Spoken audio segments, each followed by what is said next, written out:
3 bizarre ways you can stop a guy breadcrumbing you. Hi, I'm Jack. Let's get into it. So if you've had the experience of a guy breadcrumbing you, if you are being breadcrumbed right now, if you had a breadcrumb experience in the past and you're still not really over it, if you fear that this might be part of a future dynamic, or even if you're just wondering, what is this breadcrumbing? Or you're getting a sense of like, oh yeah, I'm getting crumbs from this guy, I'm not really getting a lot from him. Here are 3 bizarre things that you can do that actually work, right? So the first thing that you can do is you can match his response time, right? So if he's texting you, and let's say he takes a day to reply to a text you've sent him, then when he texts you, you can take a day to reply, right? If he's talking about making plans and then nothing's communicated and the time comes up, you can let go of the plan. And then if he says, hey, are you still available? You can take the amount of time that he hasn't been in touch to get back to him, right? So if it's been 2 or 3 days that he kind of dropped the ball and you didn't know that anything was going on and you've moved on with your plans, then you can take another 2 or 3 days to hit him back, right? So it's basically like, it might feel a bit like correspondence chess. I don't know if you play chess. I do play a little bit of chess. You know, we're lucky now, and we can go online and in the moment we can find someone who's broadly our rating on the other side of the world and we can start playing, right? But the old way, and some people still do this of playing chess, is we're going to send our moves by mail, right? Postal chess, right? So this is like a game that can last throughout weeks, months, or a year or more. So in a sense, we're matching his investment, right? And what does this do? It stops us over-investing. It stops us imagining that we need to support the dynamic from our side, right? So we're going to stop holding the relationship up, and we're just going to practice putting in what we get from the guy. This is actually really gold practice. Being able to hold on sending a text back can be a killer skill to learn, particularly if you know this is really hard for you. If you're someone who, like, the moment you get texted, you text back, in one context, that can be a really great characteristic, right? You're a responsive texter. But we can imagine sometimes maybe you text and it's actually inconvenient for you, or you don't really know what you think or feel, or you prematurely get back to someone, or you sort of got a little bit of hot potato, like, oh, I've got to get back to this right away. I've got to drop my life and get back to this. This is actually a good practice for you, getting more centered in yourself and not creating too much meaning around the length of time it takes someone to get back to you. Now, is it true that a better style of connection for you is probably going to have more responsiveness? Yes, that's probably true. What we're doing, though, is we're turning your experience of breadcrumbing, or being even worse, the victim of breadcrumbing, we're actually just turning this into a mutually slow or unresponsive communication, right? So no one is doing wrong by the other person. You're just matching what you get back. Now, you might not think, well, there's nothing in that for me, right? If I know that it's not going anywhere, I want to cut it off. Well, then you have your answer, right? You cut it off. But I'm saying if you haven't been able to cut it off, or you want to just practice seeing what happens, or just treat this as pure practice for me. I know that it's hard for me when people don't get back to me, right? I tend to worry, fantasize, get frustrated, think, did I do something wrong? I go to sort of self-criticism and blame. This is good practice for you. And if you really want to turn the gas up on this and really want to invert the dynamic of breadcrumbing, or sort of protect yourself against breadcrumbing, you can actually take longer than he takes, right? So if he takes a day to get back to you, you can play 2x, right? It takes 2 days to get back to him. Now, you might think, oh, this is playing games and I don't want to play games. Playing games is to do with the spirit that you enter something from, right? I grew up playing football, soccer, right? And there was a famous I think it was Bill Shankly quote, former Liverpool manager. Some people say football's a matter of life and death. I don't like that attitude. I can assure them it's much more serious than that, right? So at one level, yeah, football's a game. 11 people and a ball running around a field, 22 people. Or at my age, maybe fewer people, so I don't have to run quite so far. But at another level, that game can be, someone's livelihood. It can be their excellence. It can be their whole life path if you want it to be, right? Depends the spirit. You can be super casual. You can be super professional. So the reason you're doing this is not to taunt him, right? The reason you're doing this is not to make him feel bad. The reason you're doing this is to stop yourself entering in a way of being with him that is actually going to hurt you, right? Where you feel like you're being breadcrumbed, which is really the experience you're not getting much and that you want more, or you're not getting much and you're making it a problem, or you're not getting much and you're making it about you. And we're trying to nix all those things by saying, actually, if you just match, then yeah, okay, it might be that 3 weeks from now you sent 5 texts and each text you took 2 days to get back to. If he then disappears, ghosts, I don't think that's too much of a deal, right? And you've also got some practice out of it. So the first thing you can do is match his investment, or if you want to really dial it up on this, you can take more time. Take a day longer than him, 2x him, find some pattern that works for you. The second thing you can do is quite different. You can be direct with him. You can say something like, I'm just curious, what are your intentions here? I'm just curious, what are your intentions for me? I'm just curious, what are your intentions for your dating and relationship life? What are you about? What are you looking for? If you want to say something more directly about what your experience is, you could say, is this how you show up when you're dating someone or in a relationship with them? Right? Now, there's a way that you can say that which is kind of bitchy and accusative, right? As if you shouldn't be showing up like this, shame on you. There's a way that you can say this which is actually coming from a kind of curiosity, like, I'm looking to date and I'm looking possibly to find someone to be in relationship with. So I want to actually know, like, is this your A game? Like, is this how you're going to show up? Let's actually find that out. Do you see there's a way? Now, if you're so kind of hurt and wounded by this that's not available, okay, that's not available, right? You don't have to pretend that something's available. But sometimes it's okay to fake it till we make it, meaning it's okay to practice a thing that initially you're like, oh, this doesn't quite feel right. Like if it felt right and easy, it would already be an integrated capacity in you. But we're going to assume it's not an integrated capacity in you. So this is something you've got to practice. And when you practice, it's going to feel weird, right? If you swim and breathe on your right side and you try to breathe on that left side, it feels weird, right? If you're right-footed and you go to kick a ball with your left foot, feels weird, right? Sometimes the thing you need to practice is going to feel strange, and it's because you're not habituated to it. Doesn't mean it's not the thing to be practicing. So, you don't have to use my words. These are just, prompts to you. What would be a way of saying, like, I'm kind of curious what's actually going on over there? I want your truth. Tell me, what's your reality? What's your truth? How do you see this? And a lot of guys actually might appreciate the directness of that. Right, now, if he's really out just to scam you or manipulate you or to hurt you, then okay, he may lie to you, right? He may say, oh, babe, I've got these intentions. But your discernment and intuition and your own guidance to yourself is there as your self-protection, right? Meaning you'll know when you're hearing something that's true, or you'll know when you're hearing something that part of you wants to hear, but it doesn't actually ring as true, or that he's saying something that he thinks you want him to hear. You're trying to invite his clarity without making accusations.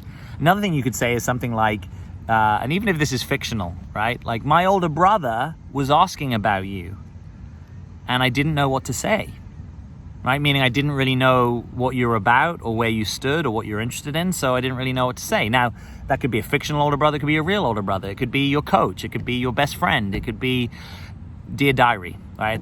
It doesn't matter. It's okay sometimes to say something that's getting you closer to the truth, right? So you're making the point that if I were talking about this with another guy, I wouldn't really know what they would make of it, right? Or an older brother, or someone who is protective of you, a good friend, a father, a mother, even a colleague.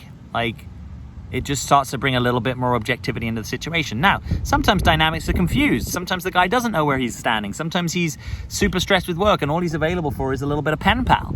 He is allowed all of that, right? We start to normalize. We start to say all of that's okay, because it's not about judgment. It's about discernment. It's not about judgment. It's about discernment. Judgment is, you shouldn't. Shame on you. You're wrong. How dare you? Why are you showing up this way? Bad man. Discernment is, this doesn't interest me. This is not what I'm about. This isn't a good fit for me. This isn't what I'm looking for. This isn't resonating with me. This isn't exciting to me. This isn't what I want from my dating life. And what are those things? They're all about you, not about him, not about over there. We're not sports commentators. We're not trying to judge the sports person's game. We're actually going to bring it over here and say, there's a thing that I want, and I have a right to want what I want. And what I want is something a little different than this. So I'm curious. I'm checking this out with you. But I'm trying to do it from a place that's discerning, and I'm not trying to do it from a place that's judging. And most people can feel the impact of that. What you don't want to do is get into some kind of back and forth where we're trying to do a social critique of his behavior. You're trying to make him wrong, and he's trying to defend himself. That's not helping anyone. It's not actually going to get you closer to the truth. The third option, if it's available to you, and this is maybe a high ask, so if you're feeling particularly triggered or wounded, this may not be available to you. But again, the sooner in the process you catch yourself noticing, not a lot coming from this guy, so I'm going to stop getting too invested or too interested in this, because I notice he's not actually showing up in a way that merits that, right? Don't need to make him an unworthy guy, just There's got to be some minimum container, right, for you to want to get more engaged. So you could tease him. You could tease him about how he's showing up, right? This also, it does make a little bit more of a game of it, but this is it's almost going into the game and the drama and the push and the pull and the mystery and the unknownness of two people trying to connect, right? There are some dynamics that come up in dating, right? There is a little bit of dating, which is the pursuit or the seduction or the unknownness of it. And you might say, oh gosh, Jack, that sounds great. It's some kind of pursuit and seduction. What I'm getting is crickets and pen pals. So I would love more of that. So I hear you, but I'm inviting some of your playfulness, which might be some of your more resourceful side, and it might get you a little bit more of what you want. Because you might want to actually have the experience of you being playful in dating, whether the guy is particularly material for you or not, right? Breadcrumb guy, if we're just being honest, he's disqualified himself. That's the practice for you, right? So actually disqualify him. Like, yeah, he's not showing up, so why should I be showing that much interest? But you could tease him. You could say, I love how you breadcrumb me. You might not even know what breadcrumbing is. You could say, your inconsistency is so hot. I love how hot and cold you are. I love that you only text me twice a week. It's so low maintenance. Do you kind of get the spirit of this? So you're bringing attention to his behavior, but you're doing it in a joking way. You're not making accusatory statements. You're not really making him wrong, but you're having fun with it. You're kind of pointing out like, hey, you're not really putting much into this, right? And I'm an aware woman, so I notice that. So I'm not investing. I'm not building castles in the sky. I'm not creating narratives about what this is, but I am going to play with you a little bit, right? So that's maybe the energy that you want to bring to more of your dating. What else have we got here? Never knowing whether you'll be interested to meet up is the highlight of my week. Never knowing when we'll meet up or if we'll meet up is the highlight of my week. Modern women are so delusional in their expectations. Why would anyone want a boyfriend when they could have this? Now, these last two are laying it on a little bit more. Then this might not be your style. I'm just saying there's a dimension of reality called playfulness, lightness, teasing, sort of being in the tussle of dating, not getting too heavy about it, not making it mean something about him and you, just sort of noticing the dynamic that exists between us is kind of not much. So maybe I can be light about this. If this sounds absurd to you, it probably means there's something in this direction that could actually be developmental. I'm not saying that has to be true, but I'm saying there's a decent possibility of that. If you tend to be pretty, serious, right? You can still be intentional whilst bringing some playfulness. Right? Again, I'm using some sports metaphors today. If you're in a serious sports situation, right? Like the big match, you actually want to be light, playful, non-attached, flexible, right? All those things are important in high-level sport. They're also important in your dating life because you might be, in a sense, if you're bouncing from one breadcrumbing experience to another and your self-esteem is dropping and your view of men is dropping and you're getting less and less hopeful that something could ever work out for you, and every lack of text from a guy is a referendum on your self-worth. I'm not knocking you for that. That can be a very real experience, but it's not the best way of being you. I'm imagining that there's a more centered, resourceful, available, possibly playful way that you can engage in this, right? Now, if the playfulness isn't working for you, just ignore that point. That's fine. Go for number 2. Be direct. Say, hey, what's going on? Where is this? Where do we stand? And if you actually don't even need to ask the question because you already know the answer, maybe you can trust yourself. That's what I actually like, just going back up to number 2, is where you say, I'm seeing something. Am I seeing this clearly? Or do you agree with me? Right? Do you agree with me? I don't really think there's something here. I don't really think something exists between us. Do you agree? Right? Now, he could say, oh my gosh, we're amazing with this, with that. Now, if that's not showing up in his actions, take it with a pinch of salt. But do you sort of see? It's like, I don't need you to agree with me. I don't need to impose my reality on you. This is what I'm seeing. I trust myself, but I'm checking it out with you, right? We're coming with that spirit of curiosity and inquiry. And even if he can't receive it, that sort of spirit of curiosity and inquiry will likely serve you better in future connections, right? Which is ultimately what this is about. What we don't want is you going down the rabbit hole with this. What we don't want is this tanking your self-esteem. What we do want is you being able to move on from this or set a higher standard. And if he wants to meet that standard, he can come play with you. But if he doesn't, then you already have your answer. So give this comment a like. And if you like this comment, subscribe to channel. Yes, I would love you to subscribe to the channel. I'd love you to smash the like. If you want more videos on dating, authenticity, self-growth, and stuff to do with our collective development, this is the channel for that. I'm releasing a lot of new videos in this season, so I'd love to have you with us. It's a super supportive community. Come be part of it. And I'll also leave the first link beneath this video as my guy checklist. If you're in this situation and you want another way to look at it, these are just 9 simple steps you can run any guy through if you're a woman that dates men. It will also work if you're not a woman that dates men. Similar kind of steps. You'll just have to adjust the language for you. And what's the last thing? The last thing is, if you've liked this video, and then you might want to watch a similar video but on a different slant, which has to do with the number one thing that you can say to a breadcrumber. So I'll try to leave that video linked here as well. Check it out. I'd love to have you with us on the journey. And as always, I'm Jack. Thanks for being here.